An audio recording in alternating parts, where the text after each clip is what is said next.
I came home early from Bible study. My husband was in our bedroom with my son-in-law.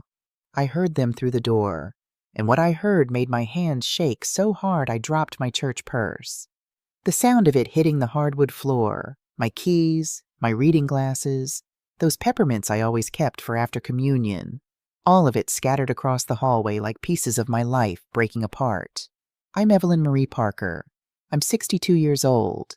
I've been married for 38 years, and I never thought I'd have to pick up the pieces of my life off the floor of my own hallway. But there I was, on my knees, crawling around trying to gather up what had fallen, while on the other side of that door, my whole world was falling apart in ways I couldn't even begin to understand yet. Let me back up a little. That morning started like any other Thursday. I woke up at 5:30 a.m. Don't need an alarm clock anymore. My body just knows. And I made Raymond his coffee the way he likes it. 2 sugars, splash of cream, in the blue mug his Army battalion gave him when he retired. I kissed his forehead while he was still sleeping, same as I'd done for 38 years, and I went about my morning. I just bought everything I needed to make my sweet potato pie for Sunday dinner. The good yams from the farmer's market, the real vanilla extract, not that imitation mess. I had it all planned out. Nicole and Brandon were supposed to come over after church, and I was going to make Raymond's favorite meal, smothered pork chops, macaroni and cheese with 3 kinds of cheese, green beans with bacon, and my cornbread that people at church always asked me to bring to potlucks. My Honda Accord was sitting quiet in the driveway when I left for Bible study at 2 p.m. Raymond's truck was there too. He'd said he was going fishing with his buddy Marcus, but I guess those plans had changed. I remember thinking it was nice he was getting some rest. He'd been working so hard in the yard lately, building that new garden bed I'd wanted. Bible study was at Sister Margaret's house that Thursday. We were studying the book of Ruth. Oh, the irony of that now. "Whither thou goest, I will go," we read. "Thy people shall be my people." All those promises of loyalty and devotion. I sat there in Sister Margaret's living room, eating her lemon pound cake, discussing faithfulness and commitment, while my own husband was at home proving just how little those words meant to him. Pastor Thompson had to leave early, said his stomach was bothering him. So we wrapped up around 3:15 instead of our usual 4 o'clock. I said goodbye to the sisters, got in my car, and headed home. I should have known something was wrong when I pulled into the driveway. Raymond's truck was still there, but there was another vehicle parked down the street. Brandon's gray Silverado, tucked just out of direct sight from our front window. At the time, I didn't think much of it. Brandon was always coming by to ask Raymond for advice about something or other. "Pops always knows what to do," he'd say with that charming smile that had won over my daughter 8 years ago. The front door was locked from the inside. That should have been my second clue. Raymond never locked the front door during the day. Said it made him feel trapped. Some leftover thing from Vietnam that he never liked to talk about. But I just used my key, the one with the little cross keychain Nicole gave me for Mother's Day 5 years back, and I let myself in through the kitchen door instead. The house smelled like Raymond's cologne, Polo Black, the one I bought him for his birthday, but it smelled stronger than usual, like he'd just put it on. And underneath that, there was something else, something I couldn't quite place.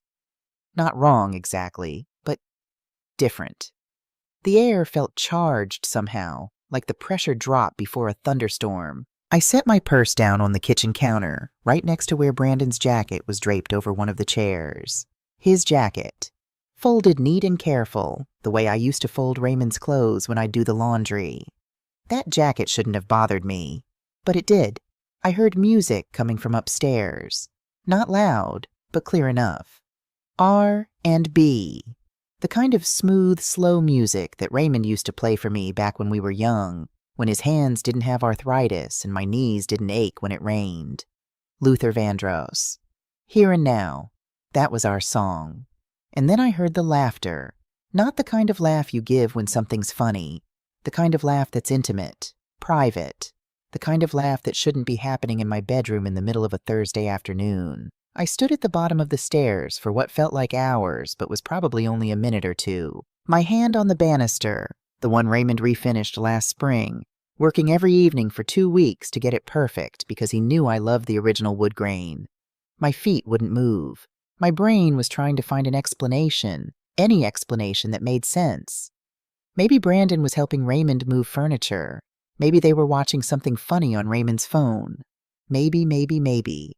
But then I heard Raymond's voice, low and soft. "Nobody's home till 4 o'clock. We got time." And Brandon's response?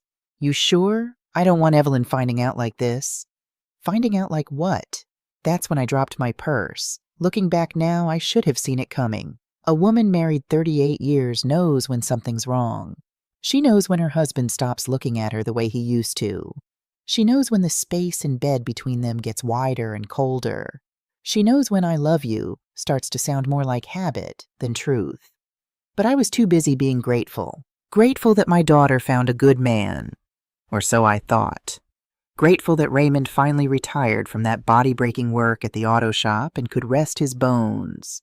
Grateful for the house we'd paid off, the garden that was finally thriving, the life we'd built brick by brick on Magnolia Street. Grateful for a life that was, it turns out, built on sand. I stood there in that hallway for exactly 7 minutes. I know because I watched the grandfather clock, the one my mama gave us when we got married, the one that's been keeping time through every joy and heartbreak of the last 38 years. I watched it tick away each second. 7 minutes. 420 seconds of my life where everything I thought I knew crumbled into dust. And in those 7 minutes, I made a decision that would change everything. I didn't storm up those stairs. I didn't scream. I didn't bust down that door like some crazy woman on a TV show. I picked up my purse. I walked to the kitchen. I made myself a cup of coffee. Community coffee with chicory. The kind I grew up drinking in Louisiana before I moved to Atlanta. I sat down at the kitchen table, the same table where Raymond and I used to do crossword puzzles on Sunday mornings, and I started planning, because that's what Evelyn Marie Parker does. I plan. I survive. I endure. My mama used to say, "Baby girl, they can take your dignity, but only if you give it to them. You're a Johnson." That was her maiden name. And we Johnson women don't give nothing away. I sat there sipping my coffee, and I started to remember who I was before I became Mrs. Raymond Parker, before I became Nicole's mama, before I became the woman who made the best sweet potato pie at Greater Hope Baptist Church. I remembered Evelyn Johnson, the girl who integrated Riverside Elementary in 1968, walking past protesters who spit at her while she held her head high. The young woman who worked 2 jobs to put herself through college when her parents couldn't afford it. The teacher who spent 37 years shaping young minds, buying school supplies with her own money because she knew those babies needed more than the system would give them. That Evelyn Johnson was still in here somewhere, and she was about to come back out. My name is Evelyn Marie Johnson Parker, and before I tell you what happened next, you need to know who I am. Not who I became, but who I was built to be. I was born in 1962 in New Orleans, Louisiana, to James and Beulah Johnson. My daddy worked on the docks, loading and unloading cargo ships in heat that could kill a man if he wasn't careful. My mama cleaned houses for white families in the Garden District. Big, beautiful houses with columns and gardens that she could tend but never own. They didn't have much, my parents. But what they had, they gave to me and my older sister Eleanor. They gave us pride. They gave us dignity. They gave us the understanding that we were just as good as anybody else, even if the world was going to try real hard to convince us otherwise. I was 6 years old when Dr. King was killed. I remember my mama crying at the kitchen table, and my daddy holding her, and me not quite understanding why the nice man on TV who talked about dreams wouldn't be talking anymore. But I understood when I got older. I understood when I had to drink from separate water fountains, when I had to go to the colored school, when I had to watch my mama come home exhausted from scrubbing other people's floors. But I also understood something else. I was going to be different. I was going to make them proud.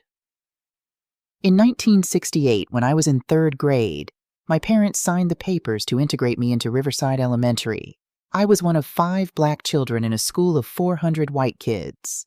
I won't lie to you, it was hell. But my mama walked me to that school every single day, her hand tight in mine, her head held high, and she'd whisper, You remember who you are, Evelyn Marie.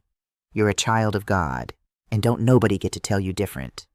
I graduated top of my class, got a scholarship to Spelman College, studied education because I wanted to be for other children what my teachers had been for me, a light in the darkness.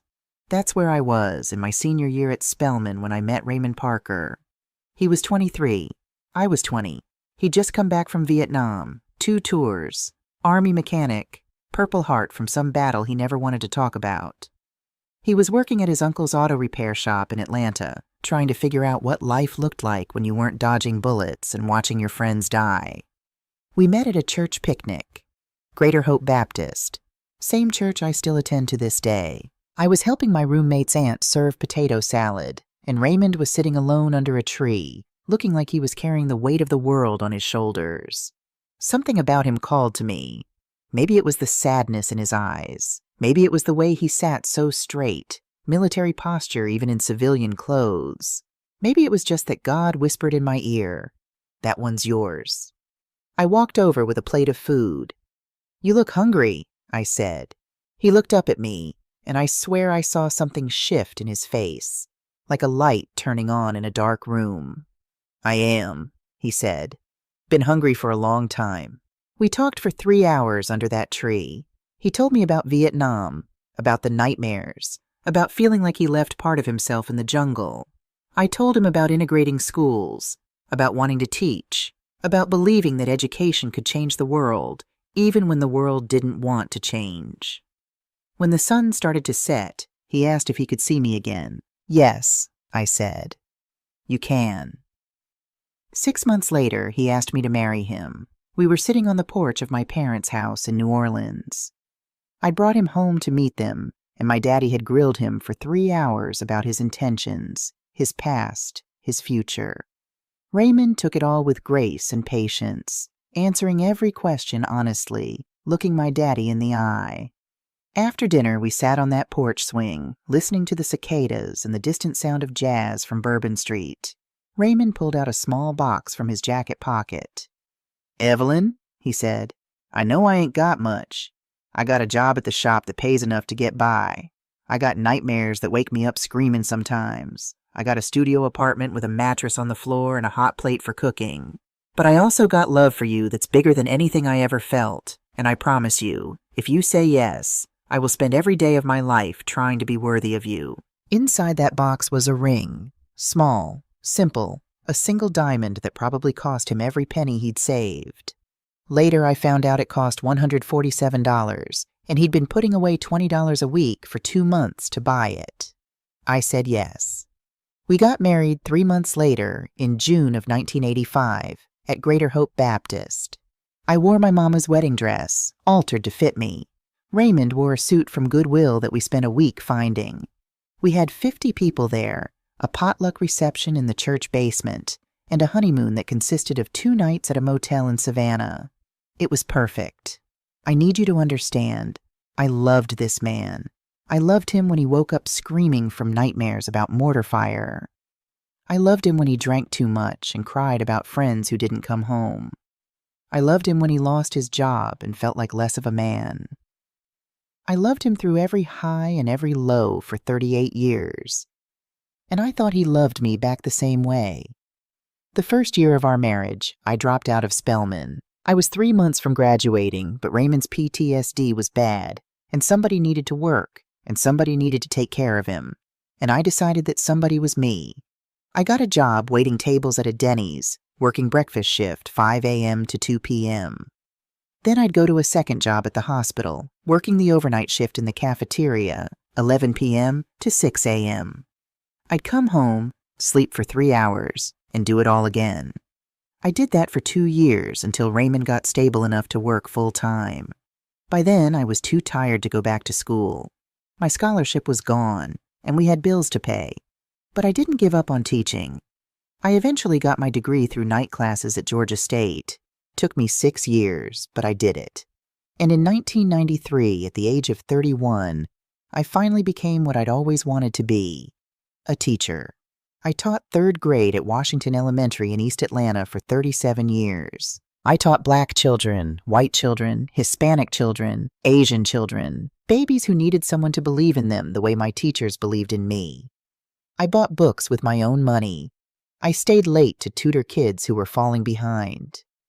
I went to parent-teacher conferences and told struggling mothers, "Your baby's going to be fine. I got them. I promise." And I kept that promise. For 37 years, I kept it. Raymond and I had one child, Nicole. She was born in 1990 after 3 miscarriages that nearly broke my heart. When the doctor put her in my arms, I looked at Raymond and saw tears streaming down his face. "We did good, baby," he whispered. "We did real good. Nicole was our whole world.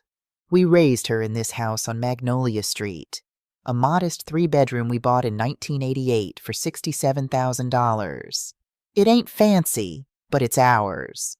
We paid off the mortgage in 2014, 2 years ahead of schedule, because I worked summer school and Raymond took every overtime shift the shop offered. This house has seen everything."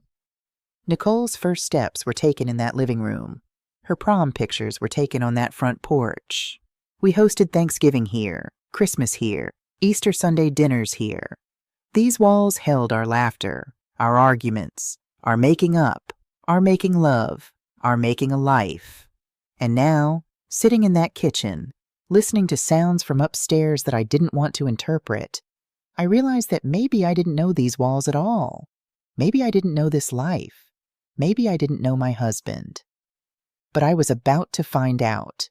Nicole Marie Parker came into this world on May 3rd, 1990, weighing 6 pounds, 11 ounces, with a full head of black hair and her daddy's eyes. She was perfect. She was ours. And from the moment I held her, I knew I would do anything to protect her and give her the life she deserved. Raymond was a good father. I want you to know that. Whatever else happened, whatever else he became, he was a good father to Nicole. He changed diapers and walked the floor with her when she was colicky. He coached her softball team and scared off boys who came sniffing around when she was in high school. He paid for her college, Georgia State, accounting major, working double shifts to make sure she wouldn't have the student loan debt that crushed so many of her friends. "My baby ain't starting life in debt," he'd say. "Not if I can help it." And he did help it. We both did. I worked summers and tutored on weekends. We drove old cars and wore old clothes and never took vacations because every penny went to Nicole's future. She graduated in 2012 with honors, got a job at a mid-sized accounting firm making $48,000 a year, more money than Raymond and I made combined when we first got married. We were so proud. At her graduation, Raymond squeezed my hand and whispered, "We did good, Evelyn. Our baby's going to have a better life than we did." That was true. She did have a better life, better education, better opportunities, better everything. Except, as it turns out, better judgment. Nicole met Brandon Cole in 2014. He was a client at her firm, owned a small electrical contracting business, needed help with his taxes and bookkeeping. She called me one night giggling like she was 16 instead of 24. "Mama, I met somebody," she said. "Tell me about him," I said, already smiling because my baby sounded happy. "His name's Brandon. He's 28. He's from Chicago originally, moved down here about 4 years ago to start his business. He's smart, Mama, and funny, and he has the most beautiful smile." She brought him to Sunday dinner 2 weeks later. I'll never forget that day. Brandon showed up in slacks and a button-down shirt, carrying flowers for me and a bottle of wine for Raymond. He was handsome, 6 feet 2 inches, athletic build, warm brown skin, a smile that could light up a room. But more than that, he was respectful. He called me ma'am. He shook Raymond's hand and thanked him for having him in our home. He complimented my cooking and asked for seconds. After dinner, Brandon helped me clear the table while Raymond and Nicole sat on the porch. He washed dishes without being asked, and we talked about his business, his dreams, his plans. "Ms. Evelyn," he said, "I want you to know I care about your daughter a lot, and I'm going to treat her right. I promise you that." I believed him. God help me, I believed every word. They dated for 2 years before he proposed. Took her to Stone Mountain, got down on one knee at sunset with Atlanta spread out below them, and asked her to be his wife. She said yes, and I cried happy tears when she called to tell me. They got married in 2016 at Greater Hope Baptist. It was a beautiful wedding, 100 guests. Nicole in a dress we found on sale at David's Bridal, Brandon in a tuxedo he rented. Raymond walked our daughter down the aisle, and when he placed her hand in Brandon's, he said loud enough for the front rows to hear, "You take care of my baby. You hear me? You're part of this family now." Brandon hugged him. "I will, Pops. I promise." Pops. He called Raymond Pops from that day forward, and Raymond loved it. "Finally got the son I always wanted," he'd say, beaming whenever Brandon was around. They moved into a townhouse in Decatur, about 20 minutes from us. Nicole kept working at the firm, making good money. She was up to $68,000 a year by 2018. Brandon's business was doing well, bringing in around $45,000 a year after expenses. They weren't rich, but they were comfortable. For the first few years, everything seemed perfect. They came to Sunday dinner religiously. Brandon would help Raymond with projects around the house. Nicole and I would cook together, talking and laughing the way we always had. We'd sit on the porch after dinner, 4 of us, watching the fireflies and talking about nothing and everything. Those were good times. I was happy. My daughter had a good husband, a good job, a good life. My own marriage felt solid after 30-plus years. Raymond had retired from the auto shop in 2020. His body couldn't take the physical labor anymore, and between his military pension and my teacher's pension, we had enough to live on comfortably. Life was good, but looking back now, I can see the cracks, the little things I dismissed as nothing. About 2 years ago, would have been spring of 2022, things started to shift. Nicole stopped coming to Sunday dinners as often. "Work's crazy, Mama," she'd say, or "Brandon's got a big project this weekend." Once a month became once every 2 months, then once a quarter. When she did come, she seemed distant, distracted. She'd check her phone constantly, step outside to take calls. Her laugh didn't sound as genuine, and when I'd ask if everything was okay, she'd snap at me. "Mama, stop worrying. Everything's fine. You're always worrying about nothing." I told myself she was stressed. Work pressure, marriage adjustments, normal stuff. Then there was Raymond. Around the same time, he started changing too. He joined a gym. At 63 years old, my husband, who'd never worked out a day in his life beyond his physical labor, suddenly wanted to lift weights and run on treadmills. "Doctor says I need to take care of my health," he explained when I asked. That made sense. Raymond had a mild stroke in 2019. Nothing major, but scary enough to make us both think about mortality. So I encouraged the gym. I thought it was good for him. But then he started dyeing his hair, buying new clothes, tighter shirts, designer jeans. He got particular about cologne, about grooming, about how he looked. "You trying to impress somebody?" I asked, half joking. "Just trying to take care of myself, Evelyn." "That a crime?" It wasn't a crime, but it was different. And different made me uneasy. He started locking his phone. We'd never been those kind of people. His phone would sit on the counter, mine would sit next to it, and neither of us had passwords because we had nothing to hide. But suddenly, Raymond had a 6-digit passcode. "Too many scam calls," he said. "Don't want nobody getting into my information." Made sense. I didn't push it. He started going out more. Fishing trips with Marcus, his buddy from the shop, veterans meetings on Tuesday nights, coffee with some old Army friends on Thursday afternoons. I was happy he was socializing. Raymond had been so isolated after retirement, and I worried about his mental health. So when he said he was getting out of the house, I encouraged it. "Good for you, baby," I'd say. "You've been cooped up too long." Meanwhile, Brandon started coming around when I wasn't home. He'd stop by on weekday afternoons, Raymond said, to ask for advice about his business, about marriage, about life. "Boy needs a father figure," Raymond explained. "His own daddy died when he was young. He don't have nobody else to talk to." That made sense, too. Brandon had told us early on that he didn't have family.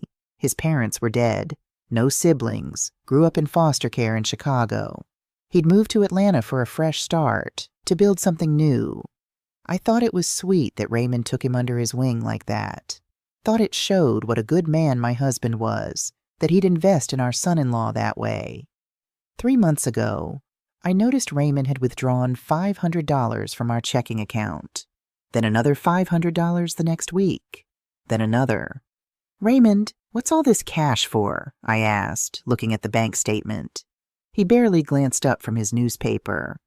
"Stuff for the house. New tools. You know how it is." I didn't see any new tools, but I didn't push it. We had the money. What was $500 here and there after 38 years of marriage? I trusted him. Just last month, I found something that should have been my wake-up call, but I was too trusting to see it. I was putting away laundry, and I found a box in the back of Raymond's closet. A gift box from Macy's. Inside was a watch. A nice one, Citizen brand. Price tag still on it. $450. There was a card. "To my Raymond, you make me feel alive again." B. My heart dropped. B. Who was B? I stood there holding that watch, and my mind went to all the wrong places. Was Raymond having an affair? Was there another woman?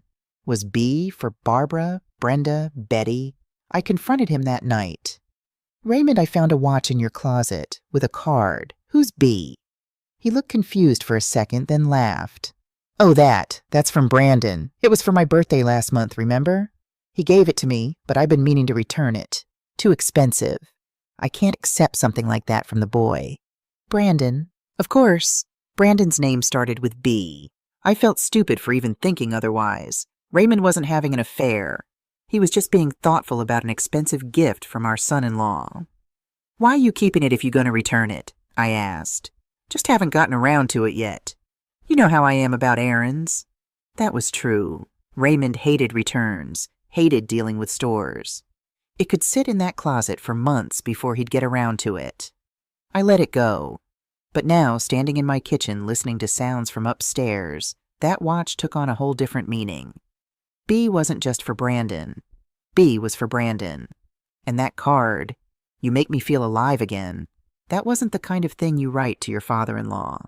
That wasn't the kind of gift you give to someone you just respect and admire. That was the kind of gift you give to someone you love. Oh God, how long had I been blind? How many signs had I missed? How many times had I explained away the obvious because I wouldn't believe that my husband of 38 years could do this to me? Could do this to our daughter? I sat there at that kitchen table, coffee going cold in my cup, and I made myself look at the truth I'd been avoiding for months. The cash withdrawals, the locked phone, the gym, the hair dye, the new clothes, the sudden friendship with Brandon, the afternoons when he was out and Brandon just happened to stop by, Nicole's distance, her stress, her phone calls she had to take in private. Dear Jesus, did Nicole know? The thought hit me like a physical blow. Did my daughter know that her husband was carrying on with her father? No, that couldn't be. Nicole would have told me. Nicole would have come to me, wouldn't she? But even as I thought it, I remembered something from 3 months ago. Nicole had called asking to borrow $3,000. Said her car needed emergency repairs. "Mama, I hate to ask, but we're stretched thin this month with Brandon's business expenses, and I really need this."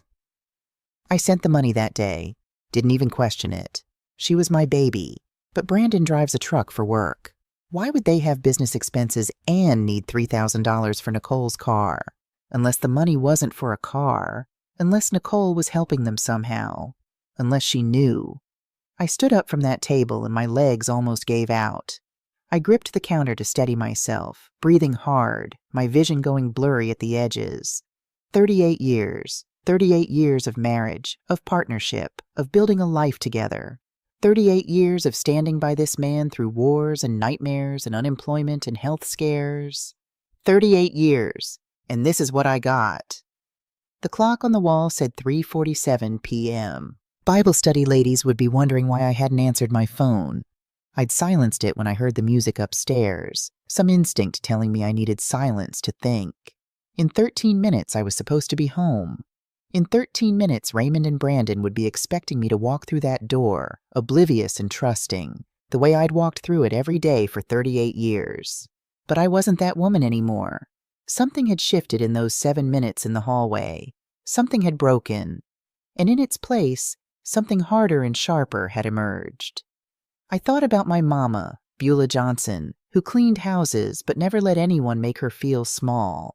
I thought about walking into that white school in 1968, past protesters who wanted me dead.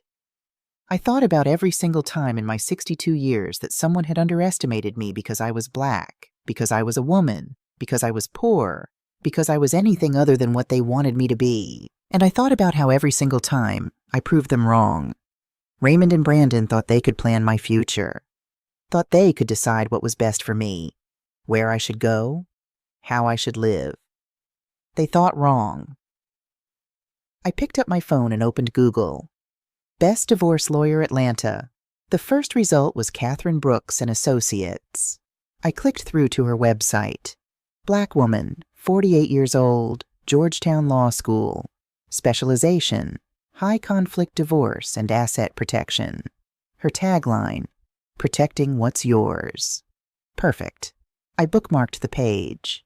Then I went upstairs to my bedroom, quietly, so quietly, and I retrieved that box from Raymond's closet. The watch, the card. I took pictures of both with my phone. Then I went to Raymond's nightstand and looked at the papers he kept in the drawer. Bank statements, credit card bills, his phone bill showing text and call logs. I took pictures of everything. I went to his laptop. Password was still my birthday. The fool hadn't even changed that.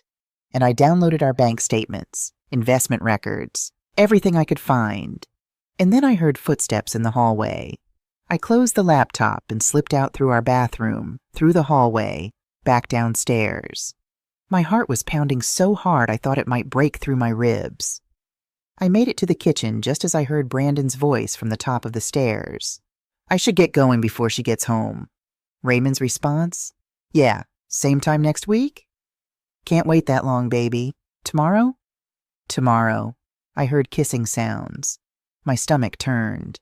A minute later, Brandon came down the stairs, grabbed his jacket from the kitchen chair, didn't even notice I'd folded it differently than he'd left it, and headed for the back door.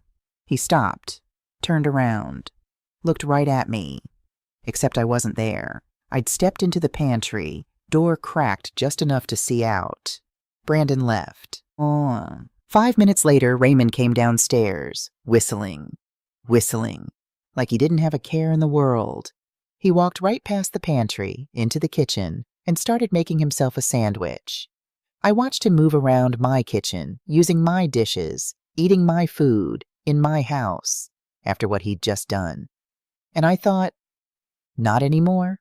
Not my kitchen, not my dishes, not my house, not my husband, not after this. I waited until he went back upstairs, probably to shower, to wash away the evidence. Then I stepped out of the pantry, grabbed my purse, and walked out the front door like I'd just arrived. I came in loud this time. Raymond, I'm home. Be down in a minute, he called from upstairs.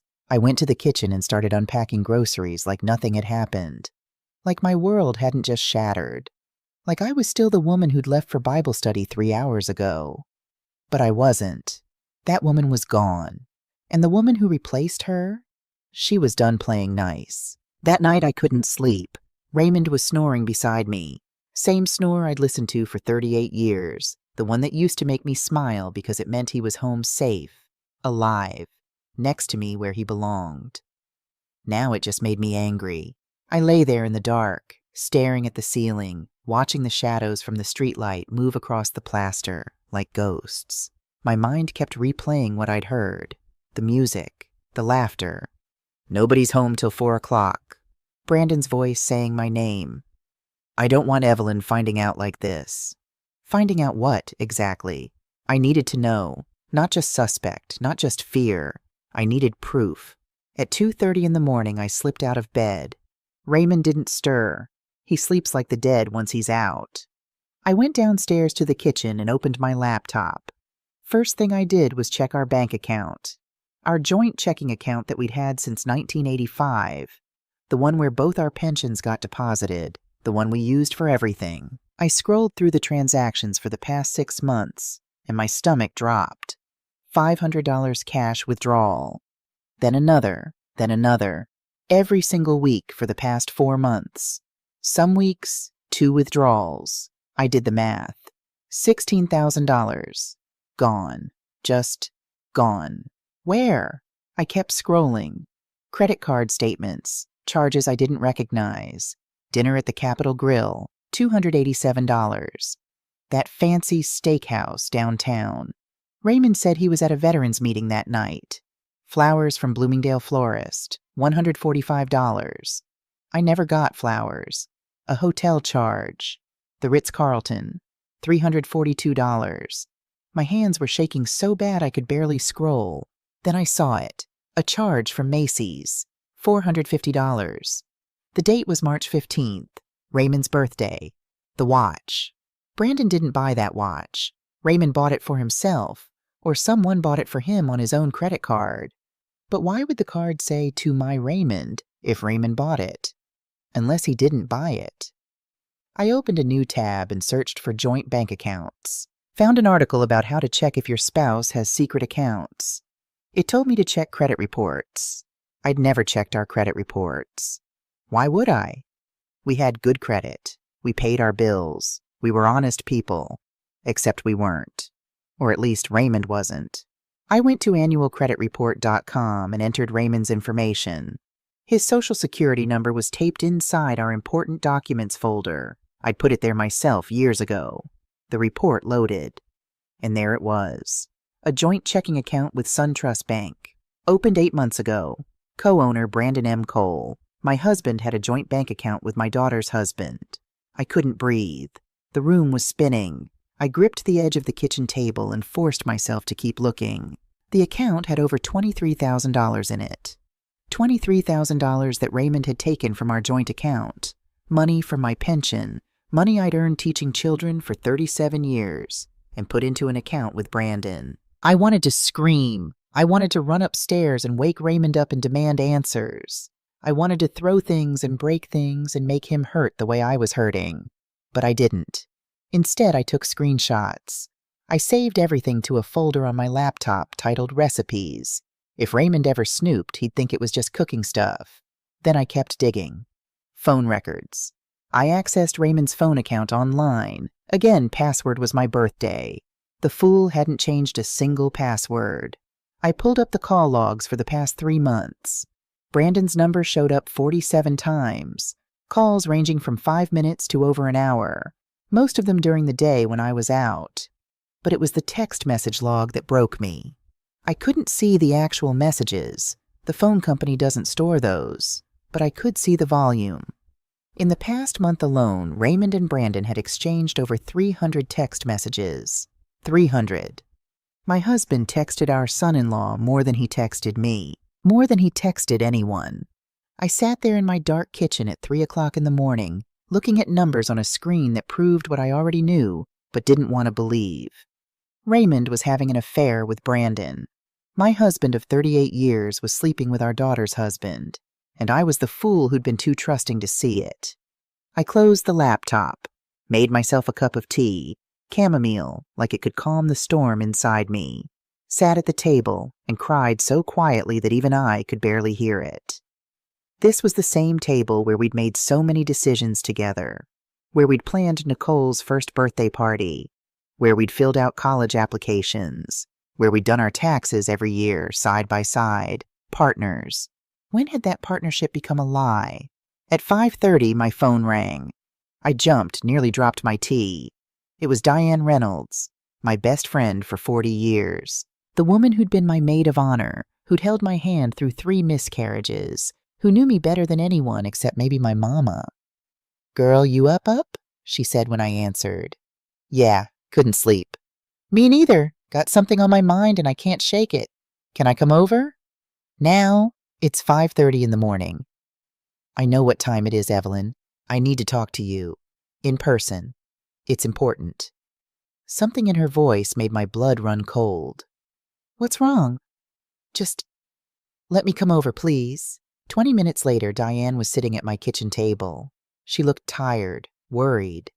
She kept twisting her wedding ring around her finger, something she only did when she was nervous. Di, what's going on? I asked. She took a deep breath. Evelyn, I saw something 2 weeks ago, and I've been going back and forth about whether to tell you, but I can't keep it to myself anymore. You're my sister. You need to know. My heart was pounding. Know what? I saw Raymond and Brandon. Where? At the Waffle House on Memorial Drive. It was late, about 10 o'clock at night. I'd just gotten off my shift at the hospital and stopped to get some food, and I saw them sitting in a booth in the back. I waited, couldn't speak. Evelyn! They were holding hands, across the table, and the way they were looking at each other, that wasn't father and son. That was something else. I thought I'd be shocked, thought I'd be surprised, but I wasn't. I was relieved. Because now I knew I wasn't crazy. Now I had a witness. What night was this? I asked, my voice steady. March 28th, Thursday. I pulled out my phone, checked my calendar. March 28th. Raymond had said he was at a veterans meeting. He told me he was at the VA, I said quietly. Diane reached across the table and took my hand. Honey, I'm so sorry. When I saw them, I thought maybe I was seeing things wrong. But then I saw him lean over and kiss Brandon's hand. And I knew, I didn't know how to tell you. You're telling me now. That's what matters. What are you going to do? That was the question, wasn't it? What was I going to do? I could confront Raymond, scream and cry and demand answers, make him choose between me and Brandon, though I already knew who he'd choose. I could tell Nicole, destroy her marriage the way mine was destroyed. Watch my baby's heart break the way mine was breaking. I could leave, pack a bag and go stay with my sister in Memphis. Start over somewhere new, somewhere without these memories. Or I could do what I'd been trained to do my whole life. I could be strategic. I could be smart. I could gather my evidence, build my case, and make sure that when this was over, I came out on top. I'm going to call a lawyer, I said. Diane nodded. Good. You want me to ask around? I know some people. I already found one. Catherine Brooks. Diane's eyes widened. Catherine Brooks? Girl, she's expensive. I got money. Raymond don't know about it, but I got it. That was true. My sister Eleanor had died 6 years ago from breast cancer, left me everything she had, $340,000. She never married, never had kids. I was all she had. Raymond knew about the inheritance. In fact, he's the one who suggested I put it in a separate retirement account. For tax purposes, he'd said. Keep it separate, invest it, let it grow. We don't need it right now, so let it work for us. I'd listened to him. Put it in a Vanguard account in my name only. Never touched it. 6 years of compound interest, and that $340,000 had grown to $485,000. Raymond had no idea how much was in there.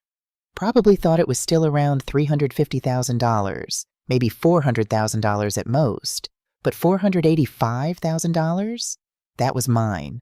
All mine. And he had no legal claim to it. Georgia law is clear.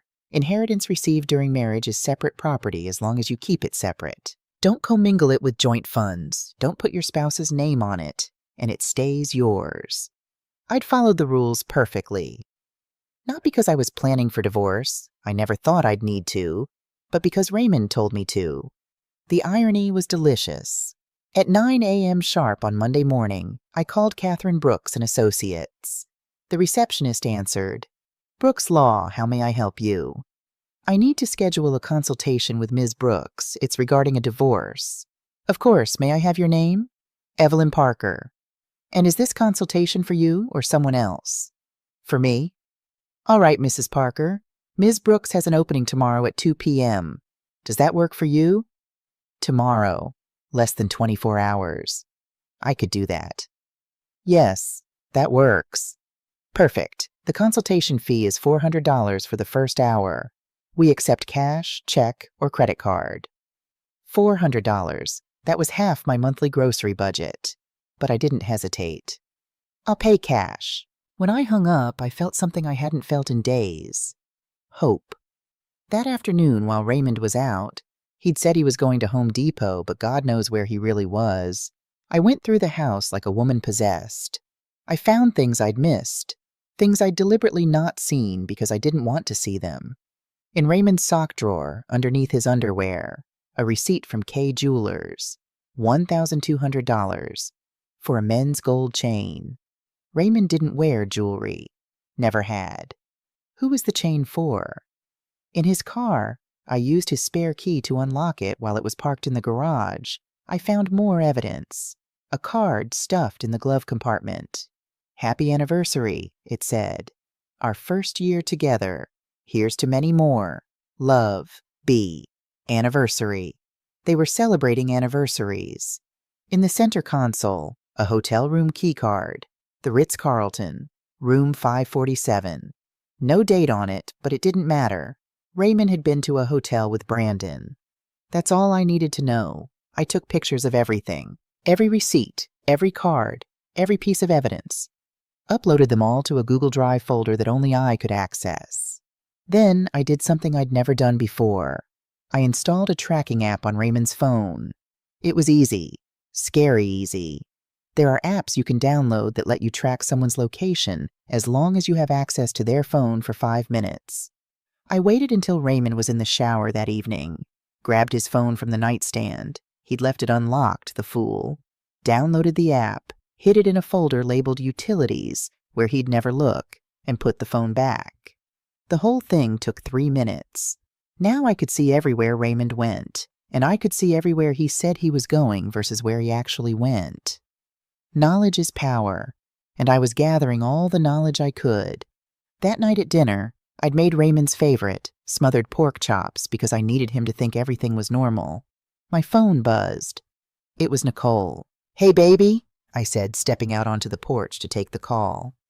"Hey, Mama, you got a minute?" "Always got time for you. What's up?" Silence. Then, "I need to ask you something, and I need you to be honest with me." My heart stopped. Did she know? Was she calling to confess? To ask for help? "Okay," I said carefully. "Do you think Daddy's been acting weird lately?" Oh, God. She knew, or at least she suspected. "Weird how?" I asked. "I don't know. Just different. More secretive. And he's been spending a lot of time with Brandon." "Baby, Brandon's your husband. Of course your daddy spends time with him." "No, Mama, it's more than that. It's like they're close. Too close. And Brandon's been distant with me. He comes home late. He's always on his phone. And when I ask where he's been, he says he was with Daddy. My daughter, my baby." She knew something was wrong. She just didn't want to name it. "Nicole, are you asking me if I think Daddy and Brandon are involved?" Long pause. Then so quietly I almost didn't hear it. "Yes." I closed my eyes, took a deep breath, made a decision. "Baby, I think you need to come over here. Tomorrow, without Brandon. We need to talk." "About what?" "About everything. Can you do that?" "Mama, you're scaring me." "I know, sweetheart, but trust me. Come over tomorrow. 1 o'clock, okay?" "Okay." After I hung up, I stood on that porch for a long time looking at my garden. The roses were blooming, pink and red and yellow, beautiful in the evening light. I'd planted those roses 15 years ago, tended them through droughts and freezes, pruned them and fed them and loved them. They'd survived because I'd taken care of them, because I'd paid attention, because I'd noticed when something was wrong and fixed it before it was too late. I should have been paying that kind of attention to my marriage. But it was too late for that now. The next day, I went to my consultation with Catherine Brooks. Her office was in Buckhead, on the 15th floor of a gleaming glass building. The receptionist offered me water, coffee, tea. I took water. My hands were shaking too much for hot liquids. 10 minutes later, Catherine Brooks herself came out to greet me. She was exactly what I expected. Tall, elegant, dressed in a sharp navy suit that probably cost more than my monthly pension. Her hair was natural, cut in a short, stylish afro. She wore minimal jewelry, just a wedding ring and small diamond studs. But it was her eyes that struck me. Sharp, intelligent, the eyes of a woman who didn't miss a thing. "Mrs. Parker," she said, extending her hand. "Catherine Brooks, please come in." Her office was beautiful. Floor-to-ceiling windows overlooking Atlanta. Mahogany desk, leather chairs, law degrees from Georgetown and Emory on the wall. "Thank you for seeing me on such short notice," I said as I sat down. "Of course. Now tell me what brings you here." I'd planned what I was going to say, practiced it in my head on the drive over. But when I opened my mouth, what came out was, "My husband is having an affair with my son-in-law." Catherine's expression didn't change, didn't even flicker. She just nodded and picked up her pen. "How long has this been going on?" "I'm not sure. At least 18 months, maybe longer." "Do you have proof?" I pulled out my phone and opened the folder with all my screenshots. Bank statements showing cash withdrawals totaling $16,000. Credit card charges for hotels and restaurants. A joint bank account he opened with my son-in-law, $23,000 in it. Phone records showing 47 calls and over 300 text messages in the past month. Pictures of gifts, cards, receipts. I showed her everything. Catherine scrolled through the images, her face impassive. When she finished, she looked up at me. "Mrs. Parker, this is one of the most well-documented cases of infidelity I've seen in my 20 years of practice. You've done excellent work here. Thank you. Tell me about your assets. What do you and your husband own?" "We own our house outright. Bought it in 1988 for $67,000, probably worth about $285,000 now. We each have pensions. His is $3,200 a month from the military and his auto shop. Mine is $2,800 a month from teaching. He has a 401k with about $87,000 in it. I have one with about $52,000. We have about $14,000 in our joint savings account, or we did before he started moving money around." "Any other assets?" This was it, the ace up my sleeve. "I have a separate retirement account, an inheritance from my sister who died 6 years ago. Raymond knows about it, but he doesn't know how much is in it." "How much?" $485,000. Catherine smiled, actually smiled. "And it's in your name only? He's not a co-owner or beneficiary?" "Just mine. I've never touched it. It's been growing for 6 years. Mrs. Parker, do you know what the law says about inheritances in Georgia?" I did some research. If I keep it separate, don't mix it with our joint money, it's mine alone. "Exactly right. That $485,000 is your separate property. Your husband has no claim to it whatsoever. None." I felt something loosen in my chest, something that had been tight and painful for days. "So he can't take it?" "He can't take 1 penny. Now let's talk about what you can expect in this divorce." We talked for 2 hours. Catherine explained everything, how Georgia is an equitable distribution state, how we'd split the marital assets fairly but not necessarily equally, how my inheritance was completely protected, how Raymond's infidelity could impact the settlement. When we finished, Catherine looked at me across her desk. "Mrs. Parker, I'm going to be straight with you. This is going to get ugly. Your husband is going to fight. So is your son-in-law. And your daughter is caught in the middle. Are you prepared for that?" "I've been preparing my whole life for people to underestimate me because I'm black and I'm a woman," I said. "I'm more than prepared." Catherine smiled again. "Then let's take everything he's got." I paid her retainer, $5,000, cash from my secret account, and walked out of that office feeling powerful for the first time in weeks. When I got home, Nicole was already there. Her car was in the driveway, and she was sitting on the porch swing, looking small and scared. "Mama," she said when she saw me, "we need to talk." "I know, baby. Come inside." We sat at the kitchen table. I made sweet tea, the real kind with sugar while it's still hot, and put out some of the lemon cookies I'd made the day before. Nicole didn't touch the cookies. "Mama, I think Brandon's cheating on me." "What makes you think that?" "Everything. He's never home. He's always secretive. He comes home smelling like cologne that isn't his, and he's been pulling away from me. We haven't been intimate in 4 months. 4 months. Right around when that joint bank account was opened. Have you asked him about it? I tried. He says I'm being paranoid. Says I'm imagining things. But Mama, I'm not crazy. I know my own husband. No, baby, you're not crazy. Then what's going on? I took a deep breath. This was it. The moment where I destroyed my daughter's world to save her from living in a lie. Nicole, I need to tell you something, and it's going to hurt, but you need to know. Her eyes filled with tears. Is Daddy dying? Does he have cancer or something? No, sweetheart. Daddy's not dying, but your marriage might be. I told her everything. The sounds I'd heard from the bedroom, the bank account, the phone records, the hotel receipts, Diane seeing them at the Waffle House, the anniversary card. With every word, Nicole's face got paler. By the time I finished, she was shaking. No, she whispered. No, that's not. Brandon wouldn't. Daddy wouldn't. Baby, no! She stood up so fast her chair fell backward. You're lying. You're making this up because you're jealous that Daddy has friends, that he's not just sitting at home with you all the time. Nicole, Brandon loves me. He married me. Not Daddy. Me.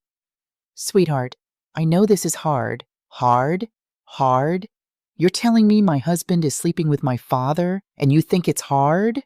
She was screaming now, crying, falling apart. I stood up and tried to hold her, but she pushed me away. Don't touch me. If this is true, if any of this is true, why didn't you tell me sooner? Why did you let me stay married to him? I just found out. You've known for days.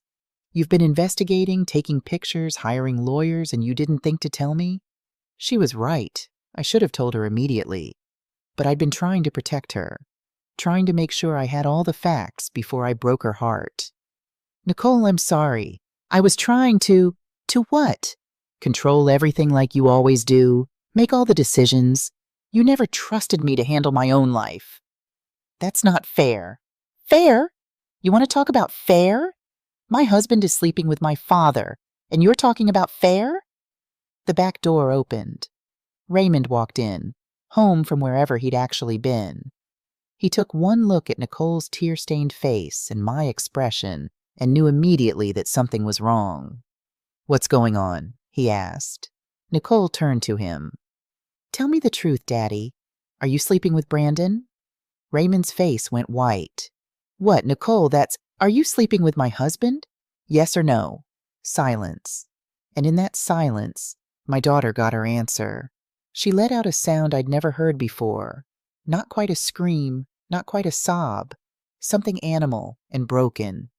How could you? She whispered. How could you do this to Mama? To me?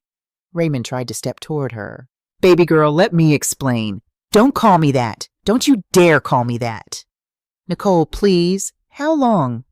How long what? How long have you been fucking my husband? I'd never heard my daughter use that word before. Never heard that kind of rage in her voice. Raymond's shoulders slumped. 18 months. Nicole staggered backward like she'd been hit. I caught her before she fell. 18 months, she repeated. 18 months. Our anniversary was last month. You wished me happy anniversary. You gave me flowers. You told me you loved me. I do love you. Shut up, Nicole screamed. Don't you dare say you love me. If you loved me, you wouldn't have destroyed my marriage. If you loved me, you wouldn't have broken Mama's heart. If you loved me, you would have been my father, not my competition. The front door opened again. Brandon walked in. He froze when he saw all of us. Nicole crying, me holding her, Raymond looking like he wanted the floor to swallow him. What's going on? Brandon asked, though his face said he already knew. Nicole pulled away from me and walked toward her husband. Did you ever love me? She asked quietly. Brandon couldn't meet her eyes. Nicole, did you ever love me, or was I just a way to get close to him? It's not like that. Then what is it like, Brandon? Explain it to me. Explain how you married me while you were planning to fuck my father. We didn't plan it? Oh, so it just happened? You just accidentally fell into bed together? Brandon finally looked at her. I love him, Nicole. I didn't mean to. I didn't want to. But I do. Those words hung in the air like poison. Nicole turned to me. Her face was empty, hollow. You were right, Mama, she said, about everything. You're always right. Then she walked out of the house, got in her car, and drove away. I stood in my kitchen looking at my husband and my son-in-law, these two men who had destroyed everything I'd built. Get out, I said quietly. Evelyn, Raymond started. Get out of my house. This is my house, too. No, this is the house I made a home. You just lived in it. Now get out before I call the police and tell them you stole $16,000 from our joint account to fund your affair. Brandon grabbed Raymond's arm. Come on, let's go. They left, and I was alone. I don't remember much about the rest of that day. I know I called Diane and she came over. I know she sat with me while I cried, really cried, for the first time since this whole thing started. I know she made me eat something, though I don't remember what. I know that at some point she left and I was alone in my house.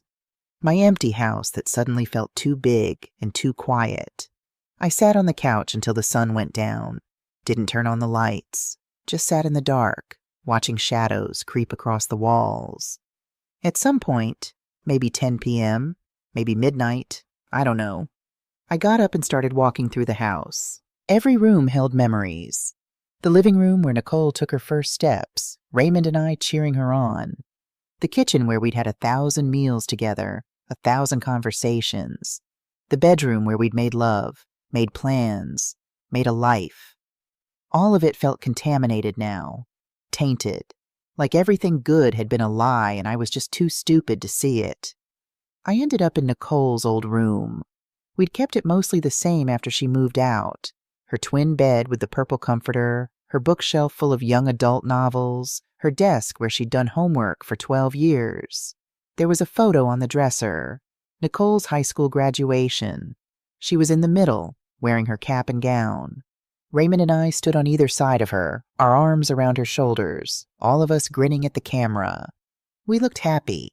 We looked like a family. Was it all fake? Had Raymond been pretending even then? I sat on Nicole's bed and let myself think about all the times I'd sacrificed for this family. 1986. I was 3 months from graduating Spelman. I had a 3.8 GPA. I had a future. But Raymond came home from Vietnam broken, and somebody had to take care of him. So I dropped out. Got 2 jobs. Put my dreams on hold. I told myself it was temporary. Told myself I'd go back to school later. It took me 6 years to get my degree. 1992. Raymond lost his job for the second time. He was drinking heavy then, couldn't keep himself together. We were 2 months behind on the mortgage. My mama offered to lend us money, but only if I left him. That man's gonna drag you down, Evelyn, she said. You got a baby to think about. But I'd made vows, for better or worse. So I took the money and I stayed, and I worked myself half to death to keep our house. 2003. Raymond fell off a ladder at work, broke his leg in 3 places. Couldn't work for 8 months. I picked up tutoring jobs, taught summer school, worked every evening and weekend I could. Never complained, never asked for help, just did what needed to be done. 2014. Raymond had his first stroke, minor but scary. Doctor said he needed to change his lifestyle, reduce stress, maybe retire early. So I retired early too.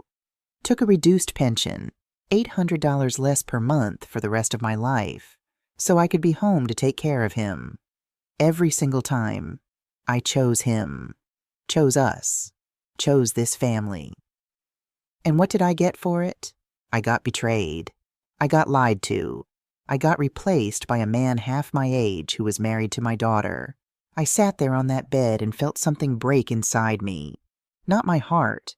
That had been breaking in pieces for days. Something deeper. Some fundamental belief about the world and how it worked. I'd believed that if you loved someone, if you sacrificed for them, If you stood by them through everything, they would do the same for you. I'd believed that marriage meant something, that vows meant something, that 38 years of partnership counted for something. I'd been wrong. At some point, 3 a.m. maybe, I went to my bedroom and opened the drawer in my nightstand, pulled out the old photo album I kept there, pictures of me and Raymond when we were young, our wedding day, him in his suit from Goodwill, me in my mama's altered dress. We looked so happy, so hopeful. Pictures of us with baby Nicole, Raymond holding her in the hospital, tears streaming down his face, me nursing her in the rocking chair, the three of us on her first Christmas. Pictures from vacations we couldn't afford but took anyway. From birthdays and anniversaries and ordinary Sundays. A whole life in photographs. Had any of it been real? Or had I been living in a fantasy this whole time, believing in a love that only existed in my head? I closed the album and put it back in the drawer. Then I opened the other drawer, the one where I kept my mama's Bible. Beulah Johnson had carried that Bible every day of her adult life, through Jim Crow and civil rights marches and poverty and pain. It was worn soft from use, pages marked with her handwritten notes in the margins. I opened it randomly, and my eyes fell on Proverbs 31:25. She is clothed with strength and dignity. She can laugh at the days to come.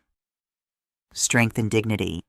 I thought about my mama, about how she'd worked in those white women's houses, scrubbing their floors and washing their clothes, and never once let them make her feel small. About how she'd walked me to that white school past protesters who wanted us dead, and never showed 1 ounce of fear. About how she'd survived everything the world threw at her and still managed to raise 2 daughters who knew their worth. My mama didn't give up, ever, and I was Beulah Johnson's daughter. I closed the Bible and stood up, walked to the window and looked out at my garden, just visible in the pre-dawn light. Those roses I'd planted 15 years ago were blooming, despite drought, despite freeze, despite neglect when I was too busy or too tired to tend them properly. They survived because they were strong, because they had deep roots. I had deep roots too, roots that went back generations, roots in women who survived slavery and segregation and every form of oppression this country could throw at them. I was not going to let Raymond Parker and Brandon Cole destroy me. I was not going to disappear quietly into some nursing home while they lived happily ever after on my money. I was not going to let my daughter think this was somehow normal or acceptable. No, I was going to fight. The sun was starting to rise. Thursday morning. 5 days since I'd heard those sounds from my bedroom. 5 days since my old life ended. Time to start my new one. I picked up my phone and called Catherine Brooks' emergency line. She answered on the 3rd ring, voice alert despite the early hour. Mrs. Parker, everything all right? File the papers, I said. Today. I want him served by tomorrow. A pause. Then, you're sure? I've never been more sure of anything in my life. All right then. Let's destroy him. I hung up and went downstairs to make coffee. Today I was going to start taking back my life. And Raymond Parker was about to learn what happens when you underestimate a black woman from the South who's finally decided she's had enough. Catherine Brooks didn't waste time. By noon on Friday, the divorce papers were ready. By 3 p.m., a process server was waiting outside the veterans' coffee shop where Raymond met his buddies every Friday afternoon. I know because I was watching the tracker on his phone. At 3:17 p.m., my phone buzzed with a text from Catherine. Papers served. He knows. I was sitting in my kitchen when it happened, the same kitchen where I'd made that decision 5 days ago. I'd made myself a sandwich I couldn't eat and was staring at my garden through the window, thinking about everything and nothing. My phone rang 30 seconds later. Raymond. I didn't answer. He called again. And again. 5 times in 10 minutes. Then the text started. Evelyn, please pick up. We need to talk about this. You can't just throw away 38 years. Answer the phone. I turned my phone face down and took a sip of my sweet tea. Let him sweat. An hour later, there was pounding on my door. I looked through the peephole. Raymond, looking frantic and furious. Evelyn, open this door. We need to talk. I didn't open it. I know you're in there. Your car's in the driveway. I sat back down at my kitchen table and opened my laptop. Started going through the financial documents Catherine had requested. Raymond pounded for another 10 minutes before he finally gave up and left. Good. That weekend, I met with Catherine for 4 hours. We went through everything, every asset, every account, every piece of property we own together. The house is worth approximately $285,000, Catherine said, making notes on her legal pad. Purchased in 1988 for $67,000, paid off in 2014. That's marital property, so we'll need to determine how to divide it. I want the house, I said. That may be difficult. It's the largest asset you have. The court might order you to buy him out of his share. That would be about $142,000. I can do that. Catherine looked up. You can? I have the money. She smiled. Right, your inheritance. Mrs. Parker, I think it's time we discuss that account in detail. I pulled out the statements I'd printed from my Vanguard account. 6 years of growth, carefully managed, never touched. Starting balance in 2018, $340,000. Current balance, $485,000. Catherine reviewed the documents carefully. This is perfect. You kept it completely separate. No commingling of funds whatsoever. The original deposit was from your sister's estate, correct? Yes. Eleanor died in March 2018. Left me everything. And you never added any marital funds to this account? Never used it for household expenses? Never. Raymond told me to keep it separate for tax purposes. I just let it sit and grow. Smart man, Catherine said dryly. He protected your assets without realizing it. This $485,000 is yours alone. He gets nothing from it. Can I use it to buy him out of the house? Absolutely. In fact, I recommend it. We offer him $142,000 for his share of the house, half the equity. That keeps you in your home and gives him cash to start over. And the rest of the assets? His 401k is worth $87,000. Yours is worth $52,000. Georgia law requires equitable distribution, so we'll likely need to split the difference there. You'd each end up with about $69,500 in retirement funds. The joint savings account has $14,000, or it did before he started draining it. We'll need full accounting of where that money went. I showed her the evidence I'd gathered. The joint account with Brandon, the cash withdrawals, the hotel receipts. He took $23,000 of marital funds and put it in an account with his partner, Catherine said. That's dissipation of marital assets. We can argue he should reimburse you for half of that, $11,500. The numbers were adding up in my favor, but I wanted more than money. What about his pension? I asked. Military pensions are divisible in divorce. You'd be entitled to a portion based on the length of the marriage. You were married 38 years, and he served... how long? 4 years, 1969 to 1973. Then his military pension probably isn't significant. Most of his retirement income comes from his auto shop pension, which was earned during the marriage. You could argue for a portion of that as well, but it might not be worth the fight. Let me ask you something, Mrs. Parker. What do you really want from this divorce? I thought about that. What did I want? I wanted my house, the home I'd made, the garden I'd planted, the space I'd filled with love for 38 years. I wanted my financial security, enough money to live comfortably without Raymond, without anyone. I wanted Raymond to understand what he'd lost, and I wanted my daughter back. I want the house, I said. I want my retirement account protected. I want him to repay what he stole, and I want everyone to know exactly why this marriage ended. Catherine's smile was sharp as a knife. Then let's make sure we get all of that. Over the next week, Catherine's team went to work. They subpoenaed bank records, phone records, credit card statements. They hired a forensic accountant to trace every penny Raymond had moved around, and they hired a private investigator. His name was Marcus Webb, no relation to Raymond's friend Marcus. He was a former detective, now working private cases, specialized in infidelity and asset searches. Mrs. Parker, he said when we met, I'm going to be very thorough. I'll follow your husband, document his movements, photograph anyone he meets with. I'll also run a complete background check on Brandon Cole. Sometimes people aren't who they say they are. Do whatever you need to do, I said. A week later, Marcus called me. Mrs. Parker, we need to meet. I found something. We met at a coffee shop in Buckhead. Marcus slid a folder across the table. Brandon Cole isn't his real name, Marcus said. My blood went cold. What? His birth name is Brandon Michaels. He legally changed it in 2012 after serving 3 years in Joliet Correctional Center in Illinois. Prison? For what? Fraud and embezzlement. He was working as a bookkeeper for a small construction company in Chicago. Over the course of 2 years, he stole approximately $180,000 from them. When they caught him, he'd already spent most of it.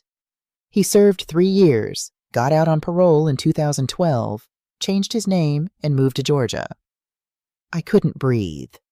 Does Nicole know? I doubt it. He would have had to disclose his criminal record on the marriage license application. He likely lied. What about his parents? He said they were dead. His mother, Patricia Michaels, is alive and well in Chicago. His father left when Brandon was young, whereabouts unknown. His mother cut contact with him after his arrest, said he'd stolen from her too. Everything Brandon had told us was a lie. Everything. There's more, Marcus said. I followed your husband and Mr. Cole, or Mr. Michaels, I should say. They met at a business loan office last week. They're trying to get financing for an auto repair shop. They've applied for a $180,000 small business loan, the same amount Brandon had stolen in Illinois. That couldn't be coincidence. What's their plan? I asked. Based on the loan application I was able to obtain, don't ask how, they're planning to use money from the sale of your marital home as the down payment. They estimated they could get about $140,000 from your husband's share. Combined with what they've saved in that joint account, they'd have enough for the 20% down payment the SBA requires. They were planning my future, selling my house, using my money to start their new life together. They filed the loan application before the divorce papers were served, Marcus continued. Your husband was already planning to leave you. This wasn't a sudden thing, Mrs. Parker. This was calculated.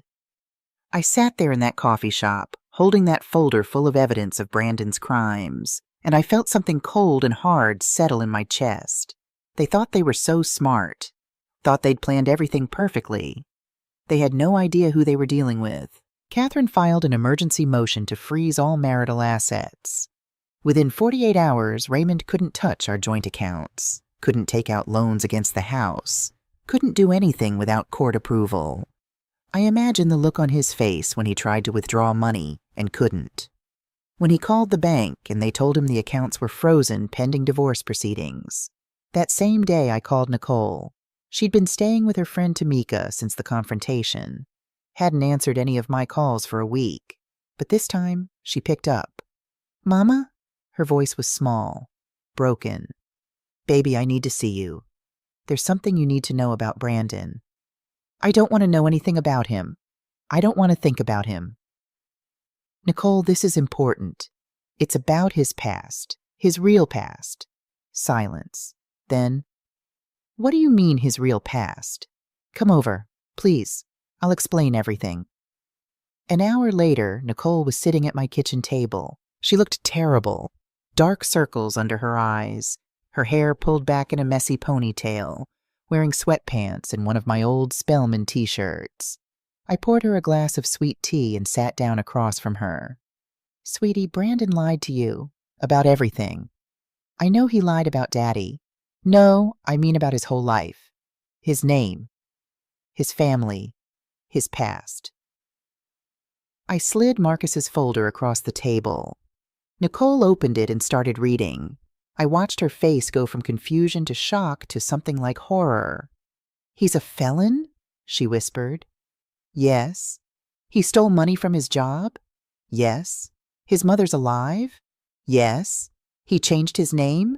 Yes. Nicole looked up at me with tears streaming down her face. I married a criminal. A liar. And I didn't even know his real name? Baby, you couldn't have known. He hid it well. I'm a CPA, Mama. I do background checks for a living. How did I not catch this? Because you loved him.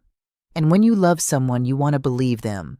She put her head down on the table and sobbed. Great heaving sobs that shook her whole body. I came around and held her. Let her cry it out. Stroked her hair the way I used to when she was little and had nightmares. I'm so stupid, she cried. So stupid. You're not stupid. You're hurt. There's a difference. After a while, she calmed down enough to sit up. What do I do, Mama? You file for divorce, today, and you press charges for fraud. He lied on your marriage license application. Will that work? Catherine says it will. The marriage might even be voidable, meaning it was never legally valid in the first place. Nicole wiped her eyes. I want him gone. I want him out of my life completely. Then let's make that happen. 2 days later, Brandon was served with divorce papers and a fraud complaint with the district attorney's office, and a notice that there was a warrant out for him in Illinois for violating his parole. He was supposed to stay in state, but he'd moved to Georgia without permission. Brandon Cole, or Brandon Michaels, or whoever he really was, had bigger problems than losing his marriage now. He had the law after him. Raymond tried to call me 17 times that day. Sent texts begging me to drop the charges against Brandon. He's a good person who made mistakes. You're destroying his life. Please, Evelyn, have some mercy. I blocked his number. The final confrontation came 2 weeks after I'd filed for divorce. Catherine set up a settlement conference, a meeting where both sides try to negotiate terms before going to trial. It was scheduled for a Thursday afternoon at Catherine's office.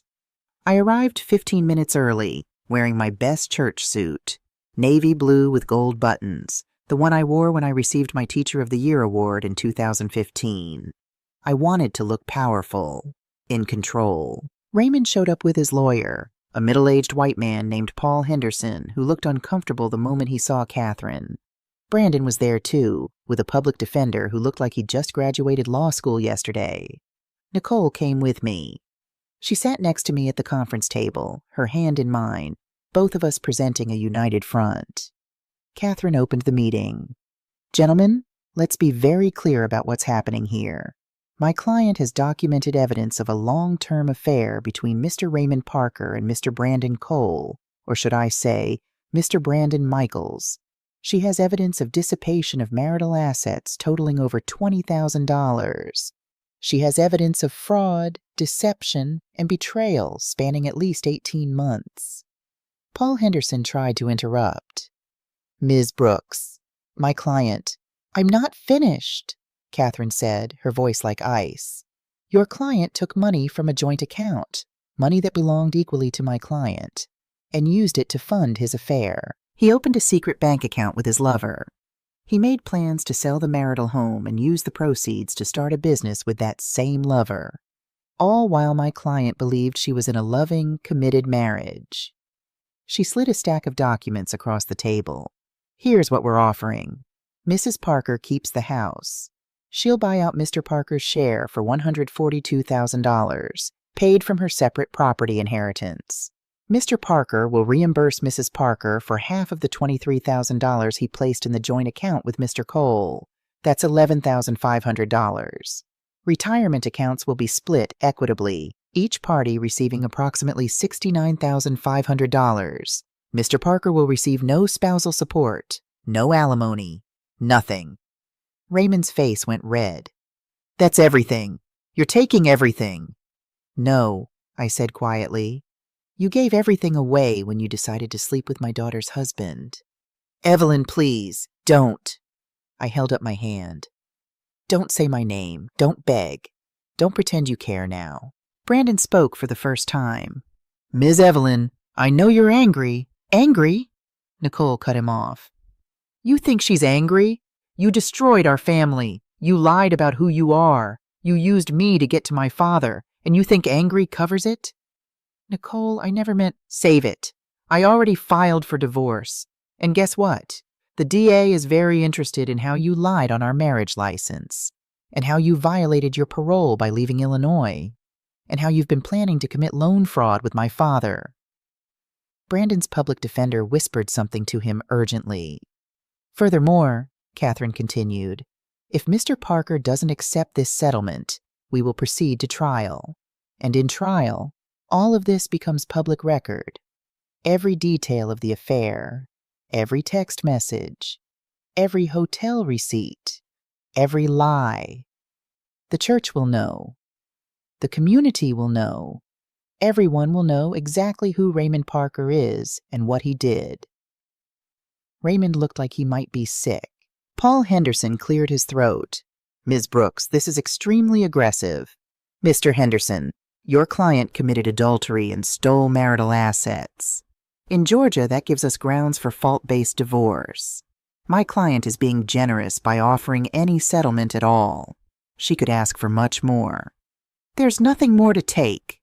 And that's when I played my final card. I reached into my purse and pulled out my Vanguard statements, placed them on the table in front of Raymond. Actually, I said, there is. Raymond picked up the papers. His eyes widened as he read the balance. $485,000, I said calmly. From Eleanor's estate. Money I invested 6 years ago in an account that's in my name only. Money you told me to keep separate. His face went white. You have $500,000? Yes. And you never told me? You told me to keep it separate. I did. And because I did, it's mine. All mine. You don't get 1 penny of it. I could see him calculating, see him realizing what he'd lost. He'd thrown away a wife who had nearly $500,000. For a con man. For a criminal who would probably be back in prison within a year. So here's what's going to happen, I continued. You're going to sign these papers. You're going to take your $142,000 and your half of the retirement accounts. You're going to leave my house. And you're going to live with the choices you made. Evelyn, do you know what I sacrificed for you? I dropped out of college 3 months before graduation. I worked 2 jobs while you recovered from Vietnam. I stayed when you were drinking yourself to death. I took care of you through unemployment and injuries and strokes. I gave you 38 years of my life. My voice was shaking now, but I kept going. And you repaid me by sleeping with my son-in-law, by stealing my money, by planning to warehouse me in a nursing home so you could play house with a man who lied about his entire identity. I stood up. But you forgot something, Raymond. You forgot who I am. I'm Beulah Johnson's daughter. I'm the little girl who integrated that white school. I'm the woman who taught 3rd grade for 37 years and changed hundreds of lives. I'm the one who survived everything this world threw at me and came out stronger. I leaned forward, hands on the table. You picked the wrong woman to underestimate. Silence filled the room. Finally, Paul Henderson spoke. Mr. Parker, I recommend you take this deal. Raymond looked at Brandon. Brandon looked at the floor. Fine, Raymond whispered. I'll sign. The actual signing happened a week later. Catherine had the final divorce decree drawn up. Everything spelled out in legal language. Raymond would get $142,000 for his share of the house, paid within 30 days. He would repay me $11,500 for the money he dissipated. We would each keep our own pensions. Retirement accounts would be split 50-50, and I would keep everything else. My inheritance, my house, my dignity. Raymond signed without saying a word. His hands were shaking. When it was done, he looked at me one last time. Evelyn, I know you won't believe this, but I did love you. For a long time I did. I believe you, I said. But love isn't enough when you don't have respect, and you stopped respecting me a long time ago. When? When you decided I was someone to manage instead of someone to cherish. When you started making plans for my future without asking me what I wanted. When you chose him over our family. Raymond stood up. Where am I supposed to go?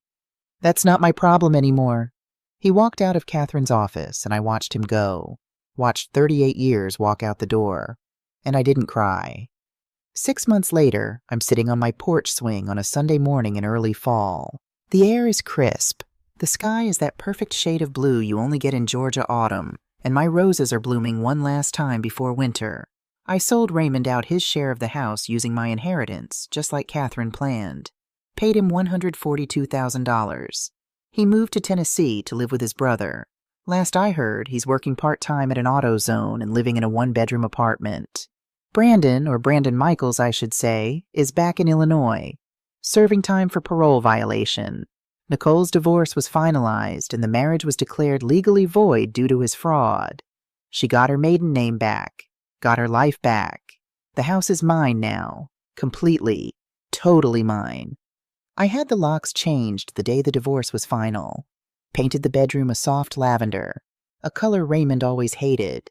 Turned his man cave into a reading room with built-in bookshelves and a comfortable chair by the window.